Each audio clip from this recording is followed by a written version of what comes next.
আমাৰ সমাজত এক শ্ৰেণীৰ মানুহ আছে নিজকে বহুত স্মাৰ্ট আৰু এক্টিভ বুলি ভাবে, বাকীসকলক মূৰ্খ বুলি ভাবে।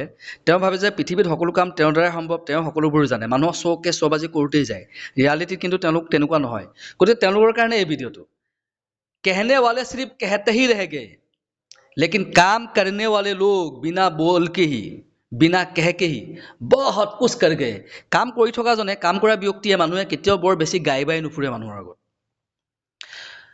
दिखाने वाले सिर्फ दिखाते ही रह गए, আনক চৌকে চবাজি ব্ৰেণ্ডেড কাপোৰ, ব্ৰেণ্ডেড জোতা, টকা পইচা এইবিলাক দেখাই ফুৰোঁতে সময়বোৰ পাৰ হৈ গুচি গ'ল, তেওঁ গমেই নাপালে।